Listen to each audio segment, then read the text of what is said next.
Have you ever wondered if a single bullet in Sarajevo didn't just kill an archduke, but was the deliberate spark by shadowy powers to unleash the bloodiest century in human history?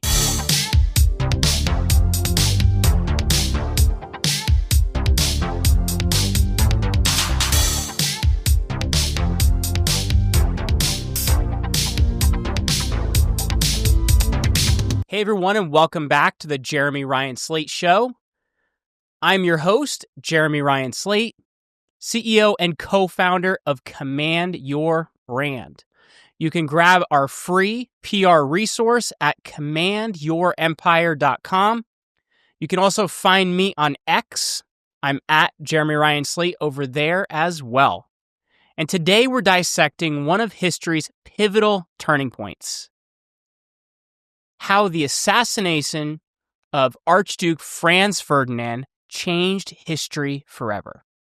If you're like me, with a podcast background where I've grilled historians and conspiracy experts alike, you know this isn't just a dusty fact from textbooks. It's the domino that toppled empires, sparked global wars, and reshaped our world, often with undercurrents of intrigue that make you question who really pulled the strings that day. So picture this. On July 28th, 1914, in the bustling streets of Sarajevo, Bosnia, the heir to the Austro-Hungarian throne and his wife are gunned down by a 19-year-old nationalist. Within weeks, Europe erupts into World War I. The war to end all wars, killing 20 million and redrawing maps and setting the stage for World War II and beyond. But was it random chance or a web of conspiracies involving secret societies, rival powers, and deliberate escalations? Well, here's why I find this absolutely fascinating. As someone who's always chased historical angles with a bit of a conspiratorial bend, Franz Ferdinand's death isn't just a trigger. It's a lens on how fragile alliances and hidden agendas can alter humanity's course. Echoing in today's geopolitics, today we'll unpack verifiable history, names, dates, and places from sources like Britannica, History.com, and the Imperial War Museum, while weaving in plausible theories that'll make you rethink the accidental. And stick around because recent declassifications and analysis adds a fresh twist. If you're casually into history or conspiracies, this is for you. No diplomacy degree required, just curiosity. So let's dive in. All right, to grasp how one assassination ignited a world war, we've got to zoom out to Europe in the early 1900s. A powder keg of nationalism, imperialism, and a few shaky alliances. The Austro-Hungarian Empire, ruled by Emperor Franz Joseph I since 1848, spanned Central Europe from Vienna to the Balkans, including Austria, Hungary, Bohemia, and the annexed Bosnia-Herzegovina in 1908. This annexation pissed off Serbia, a small Slavic kingdom to the south, fueled by pan-Slavic dreams of uniting the South Slavs under one banner. Serbia had just won the Balkans Wars, which was 1912 to 1913, expanding its territory and emboldening nationalists. Enter Archduke Franz Ferdinand, born in 1863 in Graz, Austria. He's the nephew to Franz Josef and heir presumptive after the Crown Prince Rudolph's suicide in 1889 in Meyerling. Franz Ferdinand was a progressive for his time. He advocated for federalism to give Slavs more autonomy, potentially easing tensions in the Balkans. But hardliners in Vienna saw him as a bit soft. His morganatic marriage in 1900 to Sophie, a countess below his royal rank, meant their kids couldn't actually inherit, adding to a bit of family drama. Europe's alliances, well, there was the Triple Alliance in 1882, which was Germany, Austria-Hungary, and Italy, and the Triple Entente in 1907, which was France, Russia, and Britain. And they formed after crises like the Moroccan crisis, 1905 to 1911, where Germany tested French control in Morocco. Nationalism began to boil in the Balkans, which was the powder keg of Europe at this time, with groups like the Black Hand, a secret society founded in 1911 in Belgrade. And it was led by Colonel Dragutin Dimitrijević, aka Apis, plotting to unite Slavs by assassinating Austrian officials. Apis had ties to Serbian military intelligence as well. As a podcaster who's debated tipping points, I see this era as a bit of a chessboard in some ways. Moves like the 1911 Adir crisis pushing pieces towards a checkmate. Conspiratorially, did the British and French intelligence quietly encourage Slavic unrest to weaken Austria and Germany? Well, it's plausible. And given declassified documents from the Imperial War Museum, which show there was pre-war espionage occurring. This sets the stage for that fateful day. June 28, 1914, Vidovdan, a Serbian holiday commemorating the 1389 Battle of Kosovo and symbolizing resistance to invaders. Franz Ferdinand and Sophie arrive in Sarajevo, Bosnia's capital, for military maneuvers and a goodwill visit. Ironically, it was to open a state museum. Security, well, it was a bit lax, only 120 police for 120,000 people, despite warnings of plots. The Black Hand armed 6 assassins. They were mostly young Bosnian Serbs with pistols, bombs, and cyanide from Serbian officers. So what about the key players? Gavrilo Princip, a 19-year-old student, consumptive with TB, and Nedeljko Čabrinović, who threw the first bomb. So what about the motorcade route? From the train station along the Apple K to City Hall.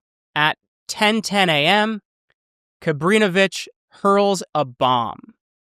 It bounces off the car and explodes under the next vehicle, wounding officers nearby. Franz Ferdinand is unfazed. He continues to City Hall and berates the mayor.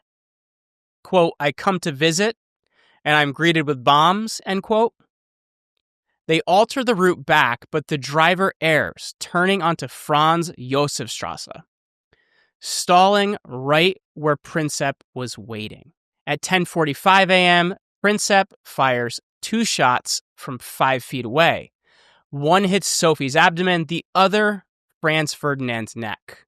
Both die en route to the hospital. Sophia whispers, quote, "What will become of our children?" End quote. Princip is arrested and tried in October 1914, but he's too young for execution and instead gets 20 years, but dies in prison in 1918, per eyewitness accounts.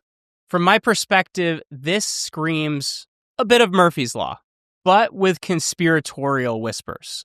Conspiratorially, did Austrian officers ignore threats deliberately, seeing the Archduke as a reformist threat? Well, it's plausible, and speculation from historians like Sean McMeekin show that it could have happened. So comment below. If you were in that motorcade, would you have changed the route a bit sooner? I want to know. Let's discuss it in the comments, and I'll take a look and hopefully engage with you on it. The assassination triggered the July crisis, which was a month of ultimatums and military mobilizations. Austria-Hungary, with Germany's, quote, blank check assurance on July 5th, issues a 10-point ultimatum to Serbia on July 23rd. They demand suppression of anti-Austrian groups and Austrian involvement in investigations. Serbia accepts most, but it rejects judicial interference. Austria declares war on July 28th. Russia then mobilizes to defend Serbia on July 30th, And Germany declares war on Russia on August 1st. Then, France on August 3rd. Britain enters on August 4th after Germany invades neutral Belgium. And per timelines, this chain reaction stemmed from rigid alliances. The Schlieffen Plan, which sealed Europe's fate. Millions were mobilized, trench warfare begins by September, and personally, this escalation hits like a podcast plot twist. One death to a global catastrophe. Conspiratorially, did bankers and arms dealers lobby for war, profiting from loans and weapons? Well, that remains to be seen. It's plausible, and as documented in pre-war economic studies, that this could have happened. Beyond the official story, plausible conspiracies swirl. First, the Black Hand backing. APs confessed in 1917 before execution to organizing it, with Serbian Prime Minister Nikola Pasic, possibly aware but not really stopping it. And this is per declassified Yugoslav documents. So as for the plausible, Serbian government complicity to provoke unification and war. Well, how about the second, an Austrian internal plot? Franz Ferdinand's federalism threatened Austrian elites. And some suggest that Vienna hardliners leaked the itinerary. This is purely speculative, but it's echoed in historian Christopher Clark's The Sleepwalkers. Third, how about great power machinations? Well, Germany pushed Austria to act quite swiftly, arguing that deliberate escalation for hegemony. And the British, quote, secret elite theories. Well, they claim figures like Alfred Milner orchestrated it to crush Germany. What do you think? Do these theories make sense to you? A Serbian plot or a broader conspiracy? Comment below. I want to hear from you, and let's talk about it in the comments. World War I's end in 1918 brought the Treaty of Versailles in 1919. It was harsh on Germany and sowed the seeds of World War II's beginning. Empires crumbled. The Austro-Hungarian Empire dissolved. The Ottoman Empire, which was known as the sick man of Europe at this time, was partitioned. Then Russian Revolution in 1917 toppled the Tsar. And colonial shifts led to Middle East mandates. And they fuel a lot of today's conflicts. So per Britannica, there were 20 million dead. An influenza pandemic also killed an additional 50 million individuals. Recent 2025 analysis, like the BBC History special, link it to modern nationalism in the Balkans. Well, conspiratorially, did war enable a new world order for elites? It's a possibility. And I know it's a bit speculative, but Versailles birthed the League of Nations. As I wrap here, this is why I'm hooked. Podcast guests often remind me that one event's ripples define eras. Franz Ferdinand's death didn't just change history, it warns of fragile peace and what can occur. So thanks for joining me on this episode of the Jeremy Ryan Slate Show. If this episode fired up your mind, hit that subscribe button, like, and share this episode with your friends. Head over to jeremyryanslate.com for more history with a bit of a twist. Accident or conspiracy? What do you think sparked World War I? Comment below. I want to hear from you, and I'll see you on the next time on the Jeremy Ryan Slate Show.